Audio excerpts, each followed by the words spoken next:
Hi, I'm Mark McPherson and I'm here with a quick overview of how I help you, your colleagues and your staff put an end to bad behaviour and deal with difficult people. Now the first place to start, I think, is what exactly is bad behaviour and what is a difficult person. Now I'm surprised that so many books and so many internet sites, etc. on this topic don't actually tell us what is bad behaviour and what is a difficult person. So I have my own definition and here it is. Bad behaviour is behaviour, of course, we don't like. But it's more than that. It's behaviour that we find unacceptable, unsatisfactory, inappropriate because it fails to reach our standards. We have standards of behaviour, expectations if you like, and we expect that people will reach them. And when they don't, the behaviour is below par, not good enough, bad, poor, unacceptable. We expect people to get above the line, so to speak. So the first thing is bad behaviour is behaviour that does not reach our particular standards. Now, of course, everyone has their own standards, every household, every workplace, I understand that. And that's why it's really important to be clear about our standards. A bit about that on another occasion. Now, what's a difficult person? Well, a difficult person is, first of all, someone who fails to live up to our standards. If they don't do that, if they're actually well behaved, well, they're not difficult, they're just maybe someone we don't like for some other reason. But the first thing is that they fail to reach our standards. The second and the third thing is that they don't show remorse. These are the sorts of people who do something wrong and then they're not unhappy about it. Well, I had to do that because they made me. And if they do show remorse, it's usually along the lines of, oh, I'm sorry. Or they might appear to be sincere. But the third thing is that they repeat the behaviour. A difficult person is someone who doesn't just behave poorly, they don't show remorse, and then they repeat the behaviour.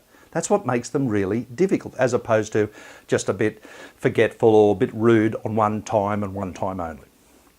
Now, my approach is a three-pronged approach to helping you deal with poor behaviour and with difficult people. The first one is nailing the violation. We need to make sure we fully understand what is it that they've done wrong, and that's why these standards are so important. So many people come to me and they say, oh, my boss is a narcissist, and I have to say, well, what do you mean by that? Oh, they really are. I'm sure they are, but what is the behaviour? That's what we're interested in. What have they really done? We need to nail that.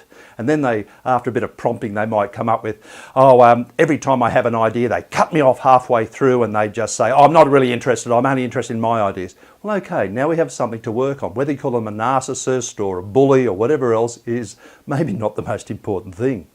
So the first thing is that I help you nail the violation. You may never have to tell anyone what that is. But if you're called upon by a support person of a solicitor, if things came that bad, or a manager, you need to be able to say, the reason why I took the action I did is because their behaviour was unacceptable when they did such and such.